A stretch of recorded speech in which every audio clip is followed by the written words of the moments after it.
Good evening, good evening, good evening. What's going on, everybody? I am your host, Markel. Welcome to Markel's TV, the podcast for veterans as well as Social Security information. Well, this week, ladies and gentlemen, we have Thanksgiving on Thursday. Those of you who celebrate the holiday, hopefully you're going to spend it with family and friends. If there is someone in your neighborhood, you know that they're not able to get to their family can't get to them. Spend a little time with them. Let them know that they're wanted. Everybody wants to feel wanted in life. Nobody wants to feel like nobody cares about them or anything. So, just reach out. I've had quite a few people who've reached out to me these last few days. I do have a birthday, which happens to be on the exact same day as Thanksgiving. So that will be my birthday. And, I got people reaching out, wanting to say happy birthday, checking on me, make sure I'm good. But like I said, it's always good to feel wanted. Everybody wants to feel wanted, right? So it's nice hearing from people I haven't heard from a while, and they're not looking for anything. They're not asking for anything. Nobody's calling them, let me borrow some money, let me do this, let me do that. They just called and wanted to chat because they haven't talked in a while. Wanted to see how I was doing and where I was, and having to take videos outside and go up on the roof, take videos and whatnot. So it was a pretty cool thing. Okay, now before I get started with anything, I want to give a shout out first to Mr. Miles. And I know that this is something that a lot of people have gotten used to doing these live shows on Tuesdays and Saturdays. And I was going to end it, but I'm not going to do it. I'm not going to end it, man, because there's too many people that have reached out from the WhatsApp group as well.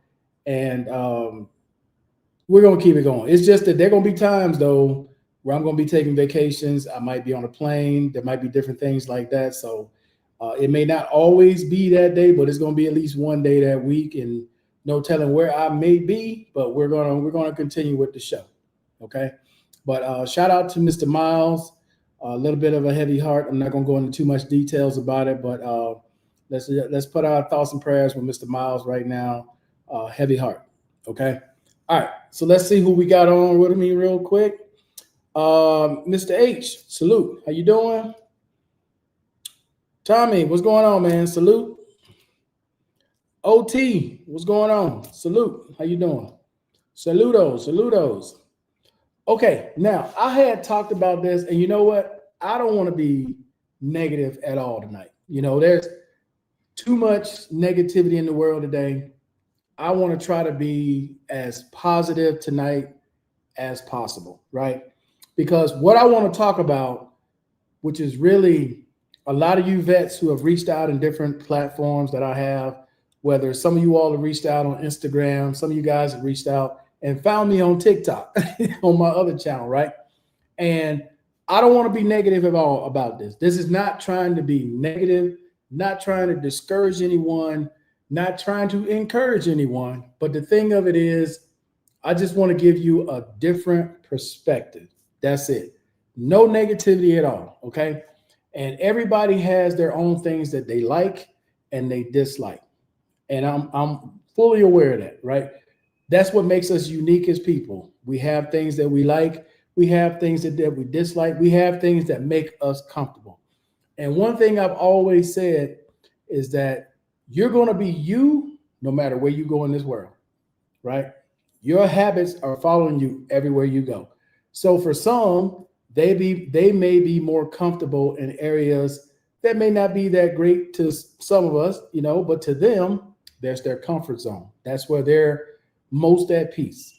And for others, they may want to be in an area that's exclusive, more private, fenced in. They don't want to be bothered, and that's more comfortable to them.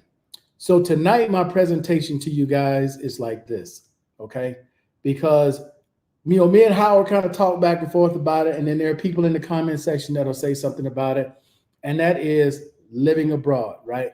Living abroad and the cost of living abroad. Now, I'm going to start with two terms. Everybody should know these two terms. You have expats and you have immigrants.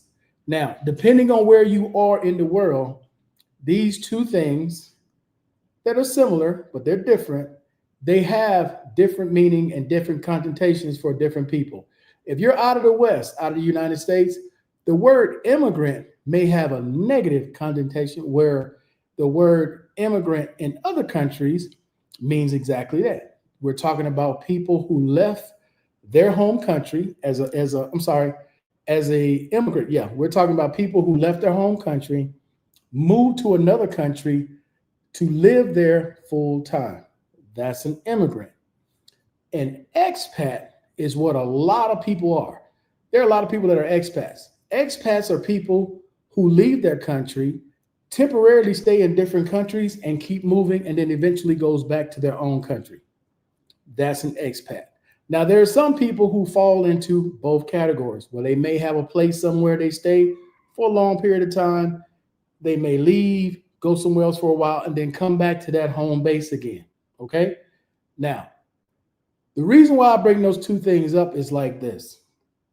When you're living or you're choosing to live abroad, okay, you want to make a decision about how you want to live, as an expat or a migrant, because it makes a huge difference. And I think this is where the disconnect comes in when it comes to cost.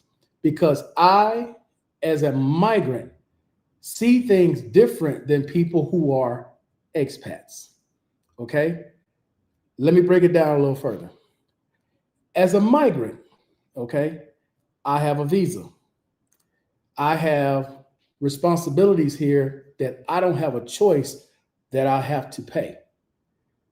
When you're an expat, the things that are mandatory for me, or you can choose whether or not you want to do it as an expat. Some people choose to get the things that I have over here that are mandatory, and others choose not to get any of it. Okay? That's the simplest way I can put it. And I'll break it down a little further. Okay? For me, mandatorily, I have to have a visa. I have to have health insurance. I have to have renter's insurance. I have to pay taxes. This is the life of a migrant. Okay? As an expat, you can choose those things, but in a lot of cases, a lot of expats choose not to have any of those things. I need y'all to follow me on this, because this is where cost comes in.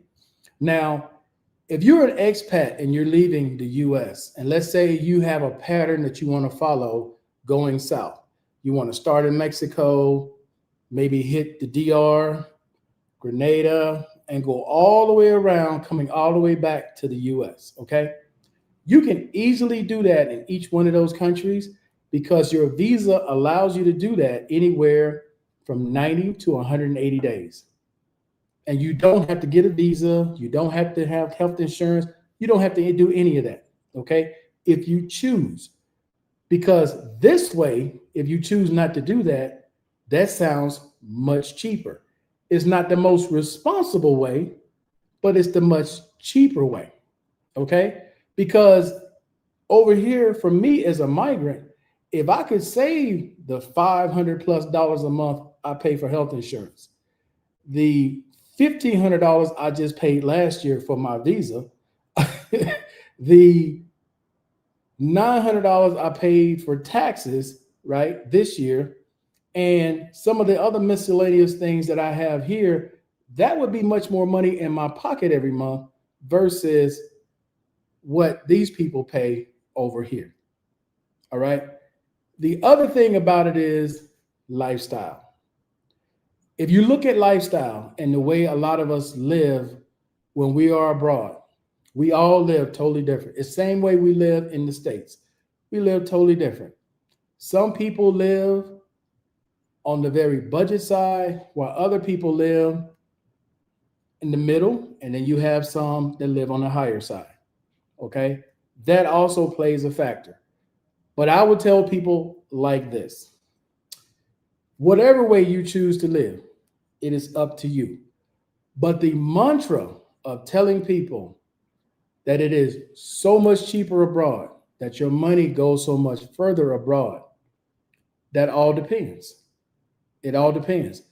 Because if you're going to live a Western lifestyle, which is similar to the way you live in the US, it is not cheaper. There's no one that's going to point out anything to you in any country you go to living a Western lifestyle that's going to be cheaper than the US. We're not trying to compare what most people do to make it sound better. Miami, New York, LA, Hawaii. No. That's only 4 locations. There's 50 US states.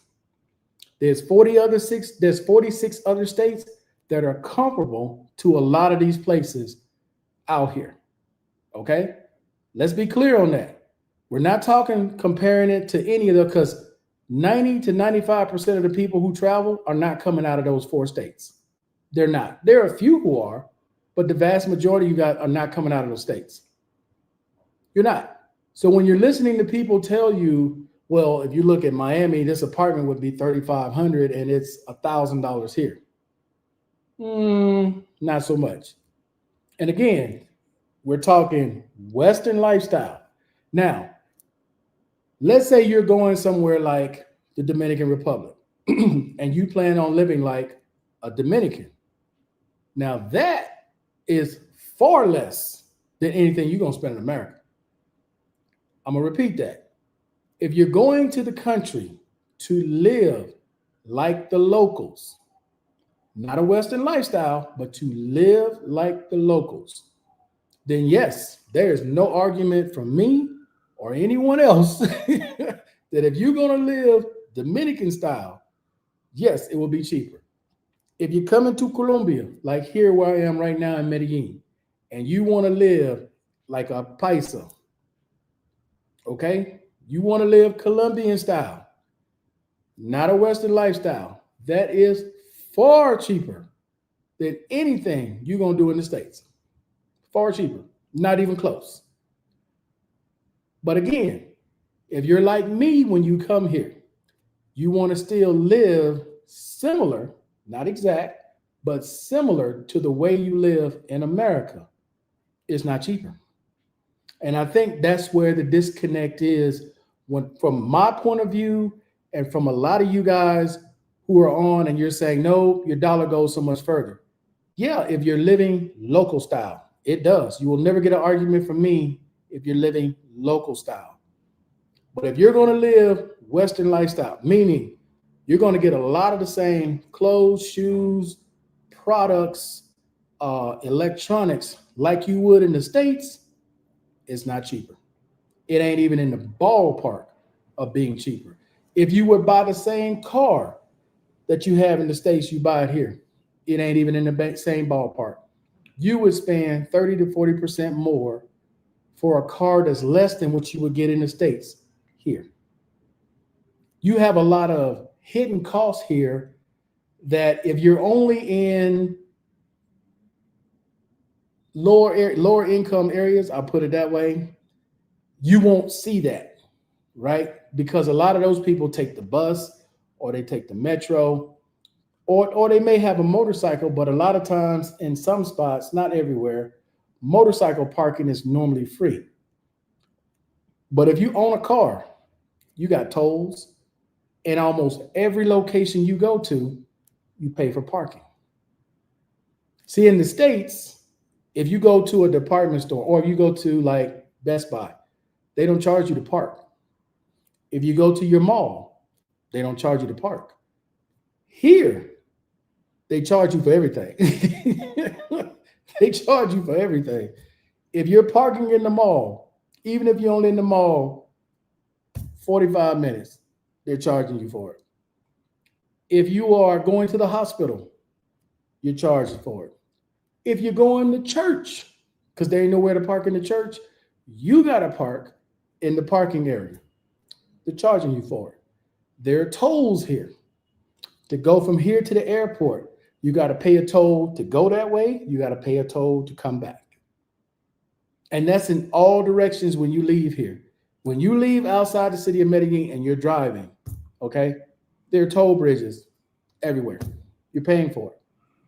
But if you're on the lower end of the spectrum, you never see those things because most of those people are taking the bus, they're taking the metro, they're taking the cable car, or they're riding on the back of a motorcycle that's not even going in those directions most of the time. But I think that's really where the disconnect really is. What up, Steele? I see you must be in the bat channel. You must be working tonight. Um, but I wanted to put that out there and talk about it because I understand. Like, if you're moving abroad and you plan on moving in the mountains, okay, and you don't really plan on interacting with anything in the city life, then yes, of course, that's going to be way cheaper, right? Another one is dealing with anything that's labor intense compared to the US. Like if you're going to see a doctor here, that's labor. If you're going to um, get x-rays, that's labor. You need to hire a contractor, that's labor. You need to hire a maid, that's labor. Taxi, you need a driver, that's labor.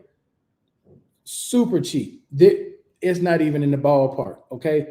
I could hire someone here to repair my refrigerator and it may cost me $25, where in the States, just to show up, it's $130 just to tell me what's wrong with it. You guys understand what I'm saying? So anything dealing with labor, way cheap. It's not even close. But once you get outside of labor and you're not down in like the flea market area, like El Centro, you're not down where the knockoffs are. Like in the States, you have flea markets. You have stores that sell like, what do you call it when the zipper's not right, or the shirt is kind of like twisted one way? What do you call that? Oh my God, I can't even think of it now. But you guys know what I'm saying. Like when they sew something and the seam isn't straight, it kind of veers off to one side, right? You go to stores like that in the States. But here, when you go to downtown El Centro, all that stuff is super cheap compared to what you would pay in the States. However, again, this is where we get back to the American lifestyle. However, once you go to the American lifestyle here, right, and you're going to the malls that sell the same thing that they sell in the malls in the States, this is where you will see huge difference. Huge difference. Shoes in the States, a pair of LeBrons are what, 160, 170. You're going to pay almost $300 for them here. Real talk. Cologne. Still loves cologne. I got a couple bottles of cologne. Cologne, $200 in the States. You're going to pay about $280 to $300 for that same bottle of cologne here. Okay, again, but this is Western lifestyle versus local lifestyle. Now, there are locals here who can buy that with no problem, can spend money just like anybody from the States. They walking around with all of the latest and the greatest. So never think that people in these countries are all poor. It's who you choose to be around. It's just like in the States. You have all three classes in the States. You have all three classes abroad. You have people on your low end, you have people in the middle, and you have people who are at the very top. Okay? So I just wanted to put that out there and frame it in a way that's easier to digest for a lot of people. And just to repeat this again, if you're coming to places like here and you're going to live local style, okay, that's way cheaper than anything you're going to spend in the States. But if you're coming here to live similar to the way you live in the States, you're going to spend way more. I remember we were on talking about Degree deodorant, right? They sell Degree only in one location in this city. That's at PriceSmart. It's a store similar to Costco in America. I think I looked it up today. It's like $288 in the States at Walmart. It's $5.59 here for that same 3.2 ounce bottle of Degree. So again, it just depends on which way you trying to go when you go abroad. And this applies in all countries. I don't care what country you go to. This applies in all. Western lifestyle versus local lifestyle. Look it up for yourself. If I were to go back to the Dominican Republic, I would probably live in Pantini. In the area I would live in Pantini, which would probably be close to either Blue Mall or right between Blue Mall and I forgot the other mall that's right here. But those apartments in that area, which are more Western lifestyle, you 2 grand, 2,500, 3 grand a month for those apartments. 2 bedroom, 3 bedroom, pool on the roof deck, all that. 2 grand, 3 grand. But if I were to go south a little bit to somewhere like Herrera and live local style, I could find a 1 bedroom or a studio, $150, $200 a month. That's living local style. So that is the biggest difference and what makes these places unique, right? And I just want to make sure I express that. Let's see. Steele said, yep, he's there till 10. Nothing like bootleg. Yeah, knockoffs. Okay. Counterfeits. Yeah. What's y'all word? Fugazi. Yeah. You wearing the Fugazi. You got a Ralph Lawrence. You got a polo shirt, but he ain't on a horse. He might be on a tiger or something like that. I don't know. Whatever they put there, but he ain't on a horse. Things like that. But again, on this one, man, I'm not trying to be negative at all. I'm not trying to put out misinformation at all. I'm just trying to be honest with you guys. And I think this is where the disconnect really is, because expat versus immigrant, when you're an immigrant, you don't have a choice about what you're paying. With an expat, you have a choice. Now, I look at it like responsibility versus you willing to take a chance. Because me personally, I'm not traveling anywhere without insurance. That's not going to happen. But there are people out there who are traveling around, no life insurance, no health insurance, and they're willing to roll the dice. Now, I'm not going to be negative, but I'm going to be honest. I don't care what you set up, GoFundMe or whatever. I will never contribute a dime to those people. My logic behind that is this. If I have to pay $500 some a month while you run around to the club and chase women and do this, that, and the third, and then you get sick, and then you put out a thing saying, can you help me? I'd already block, cut that off, whatever. Because no. No, I'm not. I ain't gonna even think twice to hesitate to say no, because you have the same opportunity to protect yourself like everyone else. And when you choose to do nothing and say, I'm just gonna wing it, okay. So when you get sick, remember, you're winging it. All right. Because I think that's one of the biggest things, and people looked at that. Some expats looks at that as a savings. They're not paying that. Where others, we have to pay that mandatorily. Okay. Another one would be the countries you decide to live in. I used the DR earlier. The DR is very unique, and being the fact that you don't have to have a visa, you ain't gotta have nothing. In the DR, you just show up and you can never leave. If you choose to never leave, you never leave. And that's it, right? You just on the island, living every day. You don't have no responsibilities. The DR does not charge you taxes. They don't make you pay for health insurance. They don't make you do anything. You in there, and that's it. You just show up. You don't need a return ticket or nothing. You just show up. You're in the DR. And when you get ready to go, you just pay a fine, whether it's a year, 10 years, 20 years later. You pay a fine, you go on where you're going.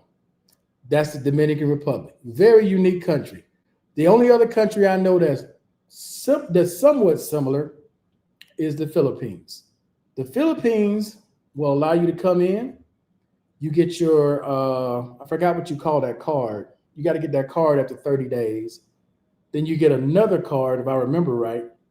And then you can stay in the country for 3 years.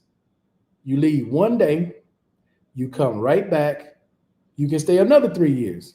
And that's how a lot of people are staying in the Philippines. That makes it unique. They're not forcing you to buy a visa. They're not forcing you to get health insurance. You're not paying taxes, not doing anything.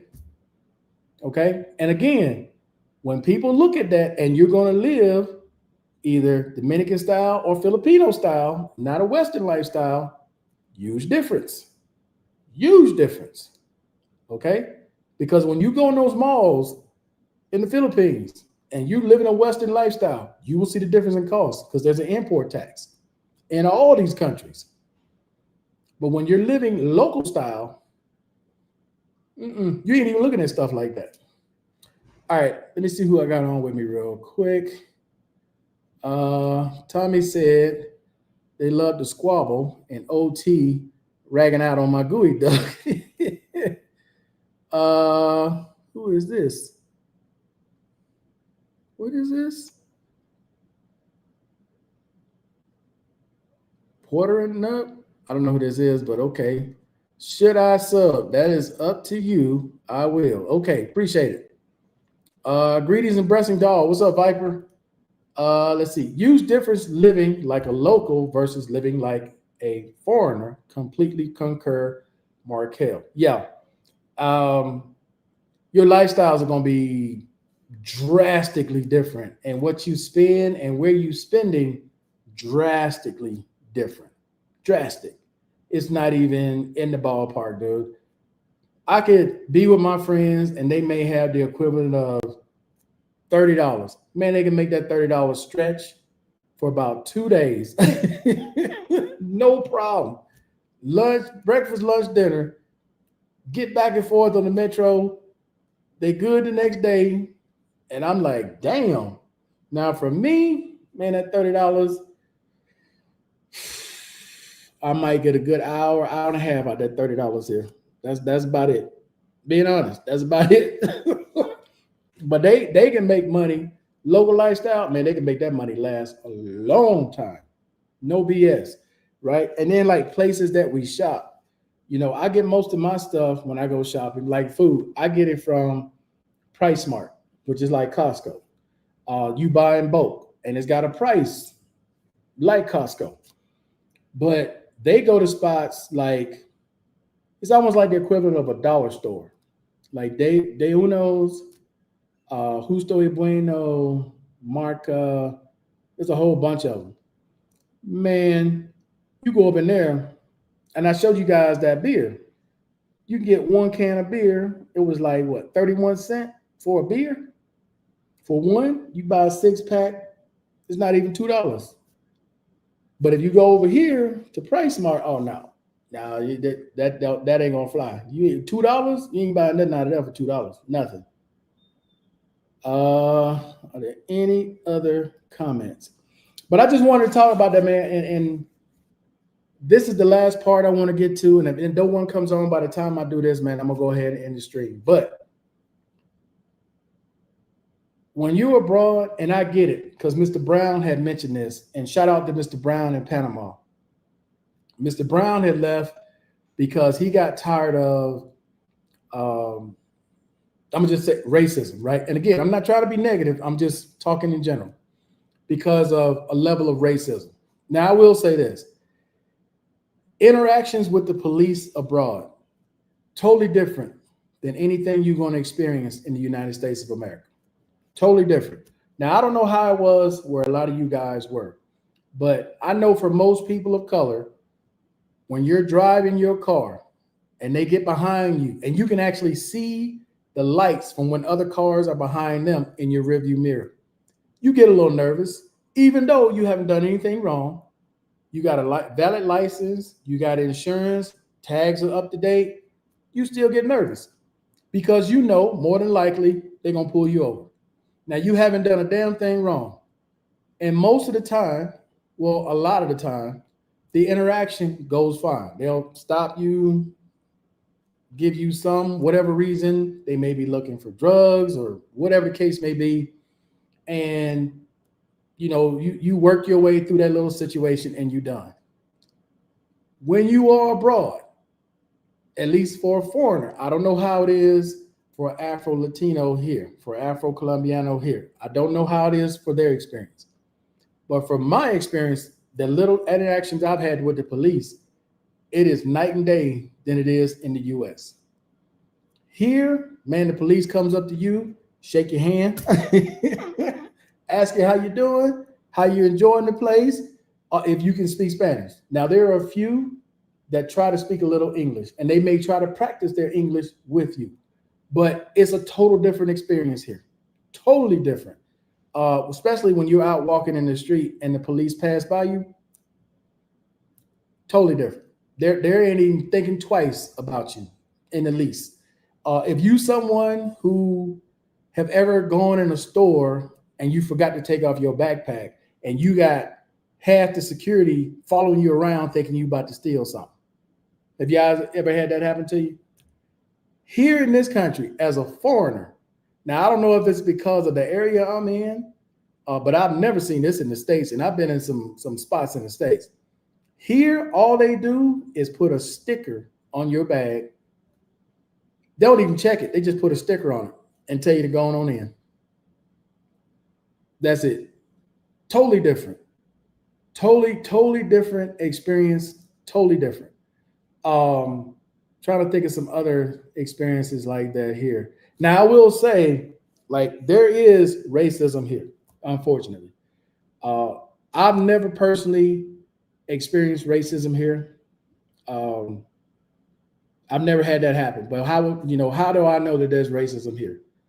It's because whenever the vice president's name come up or her photo is shown here,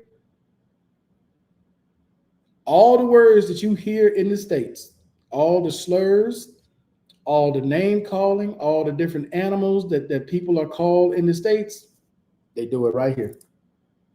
They just do it in Spanish. They just do it in Spanish. So I'm not saying that the entire country is racist and that they don't like Afro-Latinos, but there is a segment similar to the United States that when a person of color comes up, like the vice president here, because there's a contingent here that does not like her. And even in some of the local newspapers, because there's no censorship here like it is in the States. Like if someone says something very derogatory in the States, they'll clean it up in the newspaper. They'll clean it up in the news, or they'll clean it up on the radio, whatever you're listening to it on.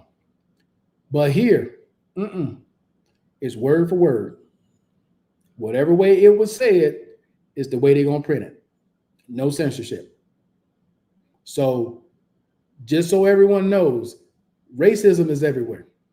It may not be as open in like it is in some parts of the U.S. or in some parts, around the world, but make no mistake.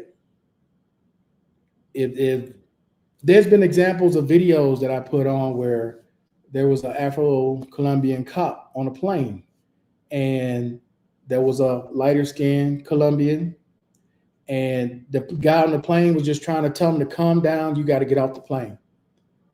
The lighter-skinned Colombian pushed him and slapped him.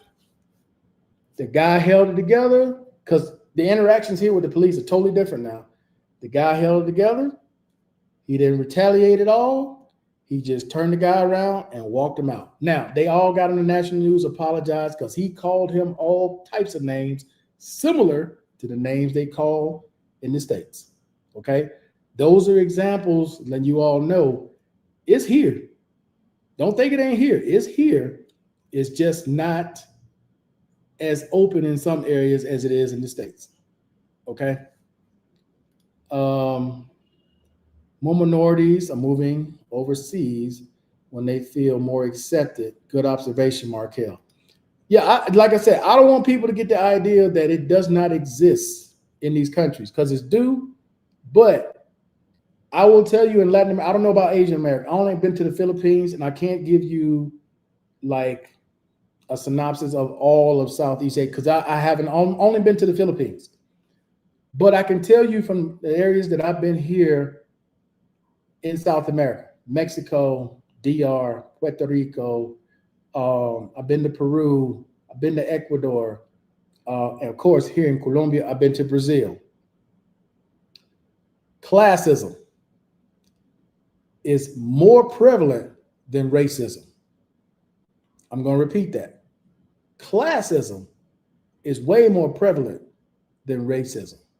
Now, for those of you who don't know what classism is here, and you can see it, there's this great divide here, okay? You can see it in pretty much all Latin countries. You can see it. They separate the haves from the okays to the have-nots. There's a huge gap here, huge gap, very large gap here. So when you're with the haves, right? And regardless, like I can go in restaurants just like t-shirt, hat, and some, not all. There's some real strict dress code, right? They ain't trying to hear it. You got to go put some pants on and a button-down shirt, period. But there are a lot as a foreigner, because they don't know I'm a resident here, and I don't tell them. I don't try to correct them. As long as I can go with my shorts and t-shirt on, hey, they let me do it, I'll do it. But there's a segment here when you're with the haves, there's a big difference. And I'll give you guys a quick story, and I told the story before. We went to a luxury restaurant right here in Las Palmas, right down the street from where I am now. Nice, upscale restaurant. They didn't make me change my clothes. I went in with Erica, and my driver dropped us off at the front door. They didn't have valet parking at least they didn't do valet parking at the time we went there. So my driver had to go around and park the car. Me and Erica go inside. We get seated. We let them know we got one more person coming, and we getting ready to order. I didn't know it. I get a text message. I'm looking at my phone. My driver's explaining to me they're not letting her in. She don't look like she belonged there. I'm like, what? Lighter skin, Pisces female. You guys have seen in many videos. And I got to go to the door to get her. So I go to the door and I say, she's with me. They let her in. And she was like trying to explain, that's my boss. I'm with him. I'm with them. He's like, you don't look like you fit. You don't look like you belong here. Classism. It's a real thing here. We went out to Llano Grande. There's a spot called Rico's Farm. I had a video on my tech channel. I think I took it down though. But Rico's Farm, very upscale area in Llano Grande. Okay. When you go out to the parking lot, Beamers, Lexus, Mercedes, Teslas, you see it all in the parking lot. Rico's Farm. Google it. So anyway, Rico's Farm is like, it's like a family area. There's restaurants. There's like a kids area. They got animals and stuff. And then they got this big fun house out there, right? Another situation where I'm with a couple friends. Erica didn't go with us this time. I got my friend Daya. I got my driver, and we got our daughter. Okay.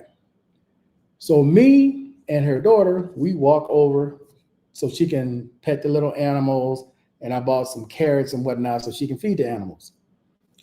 When I go back to the table and we get done with that, we sit down and I'm like, y'all didn't order nothing? And they go, they wouldn't serve us. I'm like, huh?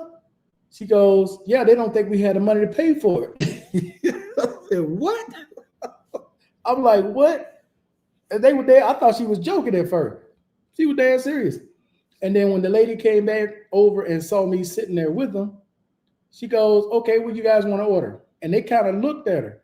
But I'm telling you all, it's classic. If you don't look the part in certain areas of the city here, especially for local prices, they're not going to serve them. They're not. I had that same experience in the DR. They didn't do me like that. But the young lady I was with at the time in the DR, we were in, man, I can't think of that mall. Whatever the mall is down the street from Blue Mall, there's a TGI Friday in that mall. And before we went into TGI Friday, she needed to go to the bathroom, which was right around the corner. So she goes in the bathroom. I walk into TGI Friday, right? Again, I'm wearing t-shirts, shorts. This is DR, it's hot. But it's TGI Friday. I'm not thinking nothing of it. I go have a seat. I tell I got one more person coming. My friend that I'm with goes up and they won't let her in. She texts me. I got to go to the front. She's with me. They let her in. This is true stories. This is not me making up. This is 1000% true. Because they treat TJI Fridays, those of you that have been to the DR, you've been to TJI Fridays, you've been to Applebee's in Blue Mall, they look at that as luxury. People come in there dressed in suits, three-piece suits, look like they just got out of church or they getting ready to go to a wedding or something. They come in there fully. I'm sitting there with shorts and t-shirt on. Ain't thinking it's Applebee's. Not to them. So I would tell people that classism is a real thing in Latin America. You live in Latin America, I guess it depends on where you are in Latin America, but it's real. It is very real. Let's see. Happy holidays with you, family and friends. Appreciate that. Happy holidays. Miss Palmer, greetings. Barry, you're not the only one that I picked up. Pick up. Yeah. I hear you guys, man. Well, yeah, it looks like it's going to be a quick night tonight, man. I'm not going to keep going on and on, but I just wanted to put that out there, and I wanted to stay positive in this video, explaining things. And I hope that I didn't offend anyone by speaking my experience of being in different places, right? And just explaining the difference where some may perceive it as being super cheap and others like myself who have mandatory responsibilities and what we have to pay is definitely not cheap. It's not. But there is a trade-off though. Even though I'm telling you it's not as cheap, there is a trade-off because I have lived here so long and I have built such a friendship and relationship with a lot of people that I know here. And I know one of the number one reasons people leave is loneliness. And I would tell anybody who's going abroad, locals are your best bet for survival, not expat groups. Now, this is my opinion now. I'm giving you my honest opinion. Not expat groups, not you hanging around in the tourist areas and then you meet tourists and they come, they go. Locals. I mean, those of you who have Latin friends, those of you who are Latino, y'all know how it is. Once they let you in and you family, they calling you every day. They don't want nothing. They just checking on you, right? Anytime there's an event, they're going to invite you. Regardless of what it is, how small it is or how big it is, they're going to invite you. Any type of get together, any type of whatever, graduation ceremonies, child's birthday, their birthday, quinceañera, whatever it may be, they're going to invite you to everything. Everything. You fit in because they're going to look for a place for you. You ain't told them nothing. They'll call you up. Hey, come look at this apartment we want you to move into. Huh? What do you mean you want me to move into? I'm not, no. Sometimes I'll just go, if I'm doing nothing, I'll just go to appease them. But I have no interest in moving none of those apartments. But that's what they'll do. They'll just, hey, we want you over here with us. We want you living close by us. That's what they do. I'm being dead serious. For those of you, if you are Hispanic, you live traditional Hispanic life. Y'all know what I'm saying is 1000% true. Okay? Because a lot of families here work as a unit. I'm not saying that they perfect. I'm not saying they don't argue. I'm not saying they don't get into fights with each other. But more times than not, they work as a unit. And when they make you a part of their family, they're going to treat you the same way, right? They're not calling you, asking you for money or calling you, just so you can bring something. They don't want you to bring nothing. They just want your company. They just want you there. That's it. That's it. And that's a great support system when you're here and you don't have your extended family here. They become your extended family. They really do. Like for the holidays, I don't think I've ever spent any Christmas here alone. Never. They won't let me. If I'm at home, they coming over. Hey, now, you got to come with us. Come on, let's go. That's real. That is 1,000% true. And the way they do Christmas is a lot different than the traditional way I'm used to in the States. But they're not going to let you be alone for every holiday that we have here. Okay, they gonna call. What you got planned today? Oh, I ain't doing nothing. Well, come on by. We gonna barbecue, or we gonna do this, or we gonna do that. It's just what they do. So many people moving into Vietnam lately. Yeah, I saw that, and I was talking to Mike earlier, and I looked at some places online earlier in Vietnam and in Thailand because I keep it real with y'all. And again, I ain't trying to be negative, but I keep it real with y'all. From what I understand from Thailand, because I had no plans of ever going to Thailand, the way it was presently constructed with tourism, I had never had plans to go there. But since they have made an announcement and made changes, and the changes run out a lot of the riffraff that I didn't want to be around, I'm actually thinking about it now. Even where else I was going to go? I was going to do Thailand. Vietnam is a possibility because there's a lot of people moving over there now because they're running them out of Thailand. I want to do Singapore. I want to do Malaysia. And I want to go to Japan while I'm over that way. So those three, besides Thailand, is where I want to go. Vietnam, I'm not sure. I talked to my man Mike. He's like, man, you can go to Da Nang. They're not going to be in no luxury areas in Da Nang. They don't have that type of atmosphere like they have in some of these other countries in Da Nang. I'm like, okay, I may check that out. But when we do decide to go, because I'm not going to go alone, hell no.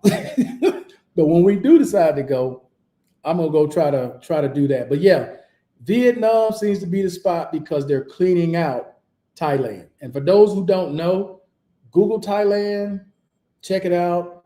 They changed the way that they do their entries to Thailand, where these people were doing all these visa runs, going across the border, doing these runs. Yeah, they only allow you to do that a couple times, and then you got to go. They really tightened it up in Thailand. I believe, if I'm not mistaken, the Philippines is doing something similar, but I don't think it's to that degree.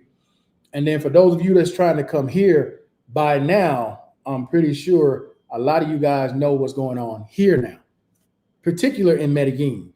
And what's happening in Medellin is going to filter to Bogota first, then it's going to go to Cartagena, then it's going to move all the way down the line, okay? Because for some, they're telling people, and I'm going to keep it a buck, not to be negative, but I'm going to keep it a buck.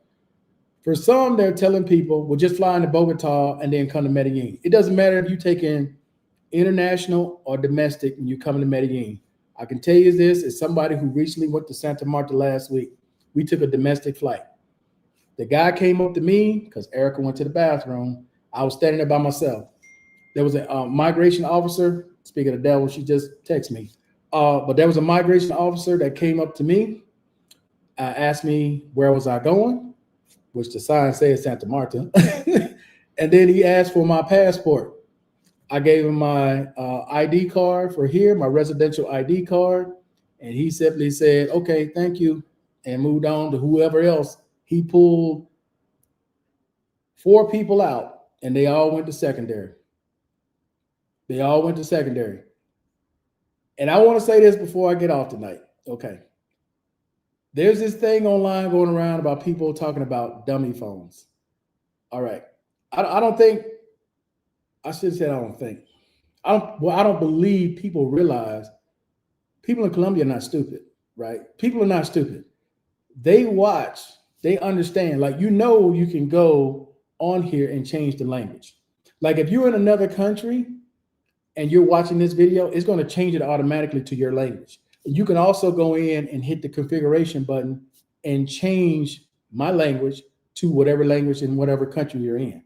So when you're online and you're telling people, well, just take a dummy phone and keep your other phone on you somewhere, as if they don't know that.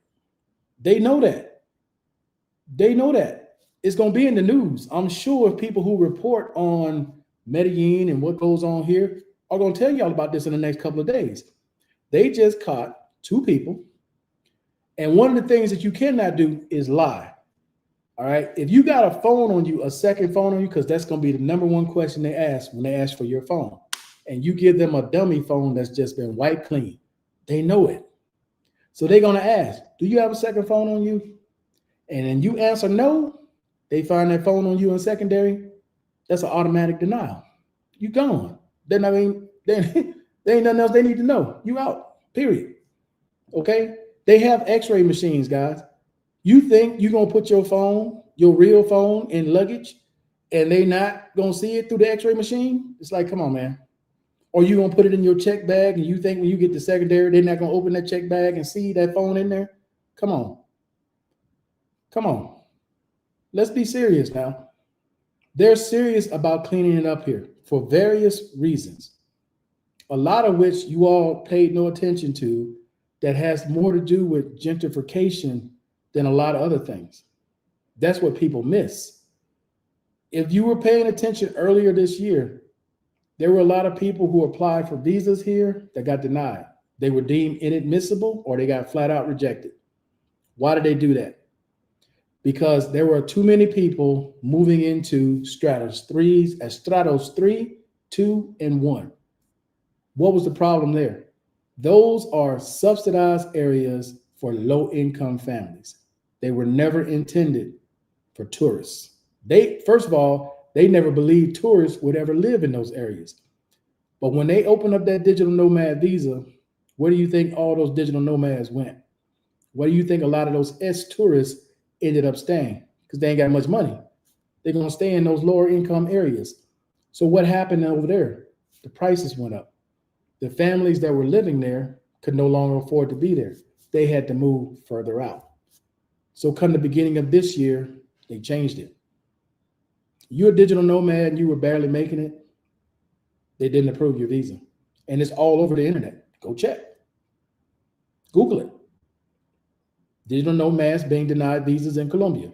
It's been going on since the beginning of the year. Since the beginning of the year. Same with retirement visas, same with migrant visas. There are a lot of veterans that are online in veterans groups. Visas denied. Why? A lot of them in low income areas. That's real talk. That has a lot to do with what's going on right now at the airport. And as I said, once they feel they got it under control here, Bogota is next. It doesn't mean it's going away here. They're still going to do it here, but Bogota is going to be next. And then the next one after that is Cartagena. I believe Bogota, they're supposed to start in either January or February of next year. And you're going to hear about Bogota airport being much stricter and who they're pulling out. It's real talk. Mr. H, hey, I appreciate that. What is it? MMA Fan 3. What's up? How you doing? Good afternoon, Brian S.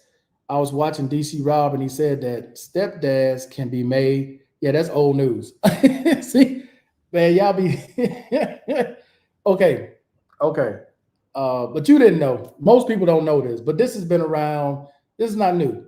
They passed this back in 21, 22. I have to look it up, but I think they passed this back in 21 or 22. And I actually put it in the WhatsApp group, so everybody already knew about this.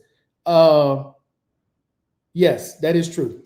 So this is for the people who travel, who don't do research, who don't do nothing. They listen to what they want to hear, and then they jump out there not knowing. So that is very true. If you decide to marry here in this country a Paisa, and she has children, 1, 2, 3, 4, 5 kids, and you decide you so in love, you want to marry her. You start taking care of her, you start taking care of her kids, and then say 3 years later, it don't work out, you file for divorce. Cool. But guess what? Not only are you taking care of her, you taking care of all 5 of them kids. Because you took them in, you took care of them, they were no problem until you all got divorced. And just because you divorced her, it doesn't mean you divorced them kids. They're now your problem. So the father of those kids originally has no more responsibility once you marry her. They're now your responsibility. But that's been a law here for a while. Ms. Palmer, you too as well. Greetings. Taylor. I'm not going to say all that, but okay. Greetings. OT, appreciate that. Happy birthday. Thursday, man. Thanksgiving, baby. Let's see. Still says too many UXCs from me. What? But all right, guys, I'm about to get off here, man. Let's see. Appreciate it, Brian S. I'm a veteran and husband also. A letter came in the mail from my husband for a reduction. Oh, sorry to hear that. First thing you need to do, file an appeal. That'll put a pause to it immediately. If you don't file an appeal or do anything, they're going to continue with the reduction. But I don't know what the reduction is for, but if you want to stop it immediately, you file an appeal. It should give you an explanation of why they plan on reducing your husband's rating. Wait, I'm a veteran and a husband. Okay. So it's I'm a veteran and a husband. Also, a letter came in the mail from my husband. Okay, I'm lost with that one. But anyway, file an appeal. Don't know why. I don't know if it was for an error. I don't know if it was for, I don't know,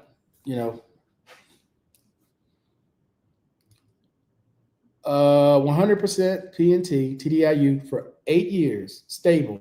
Letter arrived in the mail indicating trauma-focused intervention and 50+ reliable historian appointments will result to 30% reduction severity of PTSD ADU symptoms.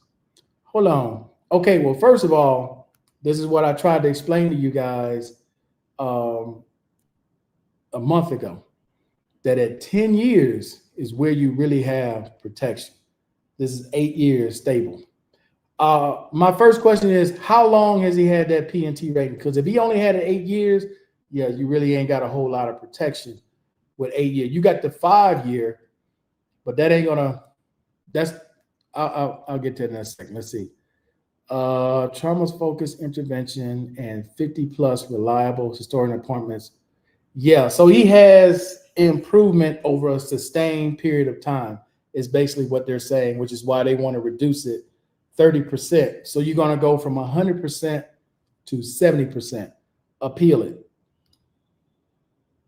Would you recommend marrying a Colombian woman? Do you think that there are so many downsides? That's going to depend, right? First of all, okay, that's going to depend, Brian, is because do you know her family? Here's where a lot of people get fooled coming here. Like the girl, and depending on where you met her and anything about her, the girl is going to be real excited. She's going to be by your side. She may tell you she had to go babysit or whatever. She got kids. And then you always meet her girlfriend or you meet her sister. You never meet any of her real family. If that is your situation, you ain't never getting married. She's just playing. When you meet her actual family, mom, dad, aunt, uncle, grandma, her kids, if she have any,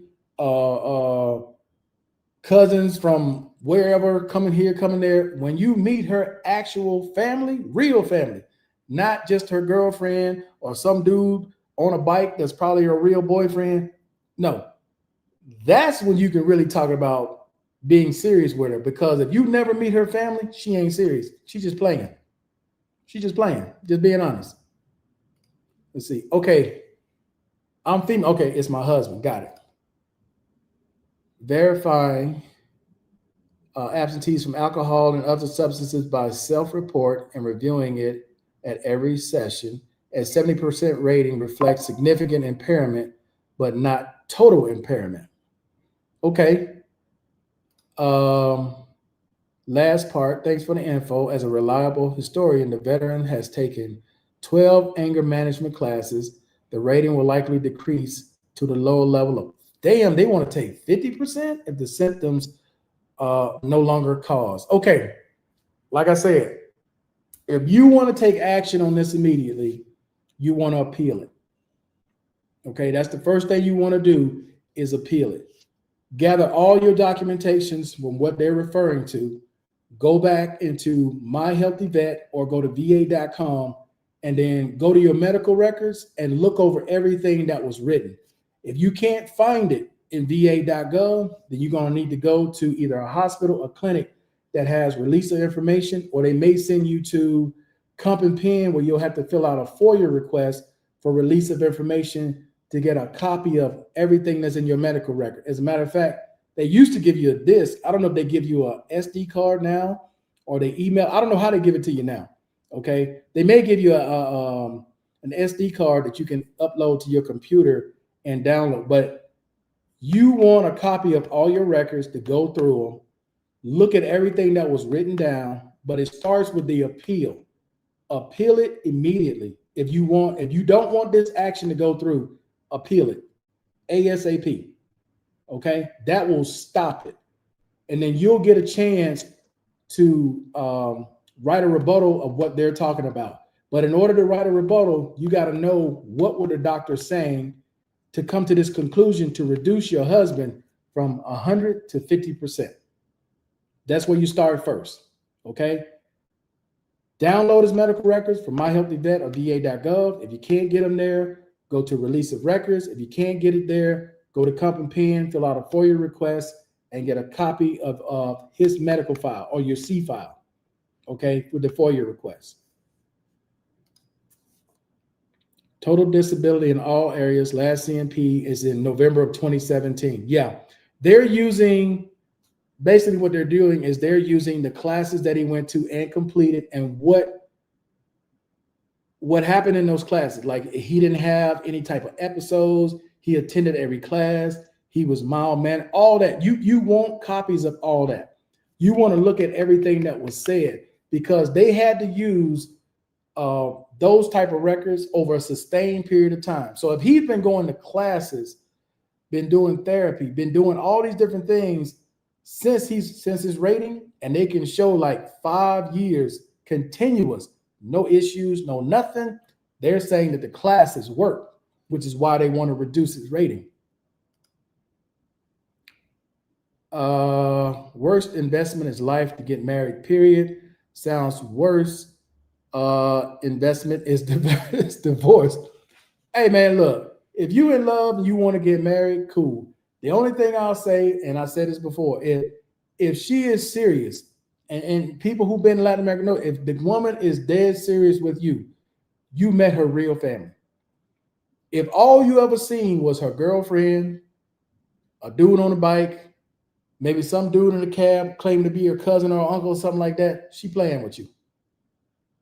She playing with you. Because that's not how that works here. That's not how that works. Any woman who is serious, because this is a Catholic country, you got to understand now, this is a Catholic country. They take stuff like this very serious. Now, it might be a situation where the parents may not like you. And if the parents don't like you, she'll still play with you, but she ain't never going to be serious with you because she ain't never going to go against her mom's and her dad's wishes. That ain't happening. That's not going to happen. Okay, thanks. I'll have him watch and get directions on this. He hasn't seen the letter. Oh, crap. Yeah, you may want to sit him down, keep him calm, and then just, let him know about it. But definitely start with the appeal. That's the first thing you want to do. In the letter that you got, there should be information in there. The form should be in there as well, or telling you what form you need to download to fill out to file that appeal immediately. He has a lot of issues with start using substances and anger. If this goes through with the reduction, then maybe worse. Okay.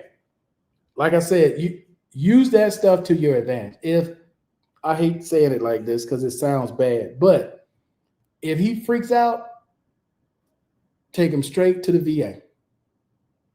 Take him straight there. Go straight to the emergency room. It sounds bad the way I'm saying it. but I'm trying to be honest with you. If you show him the letter and he freaks out, take him straight to the VA. I'm being dead serious. Take him straight to the VA. I know it sounds bad. I know it sounds like I'm trying to set something, but I'm just being honest. Okay, I don't know another way to say it without putting it that way, because it sounds bad. I know it does, but take him straight to the VA. They may enroll him or put him in on the 5th floor or whatever floor psych is, but if he freaks out and he gets super angry, just put him in the car and take him there. That's what you should do. Hopefully that helps. All right, guys. So I'm getting ready to get off. Last thing I'll say to Brian S., if you're serious about getting married, that's for any of you all out there. Any of you all out there that are serious about getting married, especially abroad. If you never meet her real family, okay, they're not serious. I hate to be the one to break it to you, but they're not serious. They're not. 8 years that I've been living here, damn near every friend that I got, I know their mom, I know their dad, I know their grandma, I know their grandpa, their abuelo, cucho. I know them all. Okay, they see me in the street, they know who I am. Their little cousins, their little nephews see me in the street, they know who I am. Okay, but if you never meet any of these people, and I don't care how many times you've been here, and I don't care how much you guapo, you this, you that, you the third, that shit don't mean nothing if you have never met her family. Nothing. When you meet her family and she's serious about you, you going to her church, or she gonna get you to try to go to her church. You going to family functions. You doing everything. But if she ain't serious about you, you ain't doing nothing. Nothing. You just doing the same thing y'all have done, and she gonna come up with an excuse, a baby sick or whatever. She just going back home to whoever she really with. That's real. No worries. LJ, what's going on? Say don't do it. Hey, look, man want to get married. I'm not here to try to stop him from being married. He in love. That's the conclusion they come to. They want to get married. All I can tell you, bro, is protect yourself. Get you a prenup. Get a prenup. I don't know how much it is here, but get a prenup. Peace of mind is non-negotiable. Marriage is a business transaction. Yes. Get a prenup. I'm telling you. Now, you asked that question earlier about kids and being a stepdad. I'm assuming she got kids is the reason why you asked that question. But yes, that is a law here. If you marry that woman, she got kids, and you taking care of her and that kid, that's not your kid. Divorce, no divorce, whatever, that's not your kid. Not cousin Vinny. That's from Steel. Let's see. Even the priest said it. Don't get married, son. All right, man. We're gonna end it on that note. Let me see what else we got here. What up, T-Mix? We getting ready to bounce up off here, man. It's we gotta go. But hey, guys, I appreciate everybody coming on. Hopefully I was able to help you, Tay. Brian S., yeah, it's true. That's a law here. I appreciate all the birthday wishes. Other than that, though, guys, I am out of here. Peace. You ladies and gentlemen, enjoy the rest of your night. Happy Thanksgiving, T-Mix. I'm out of here.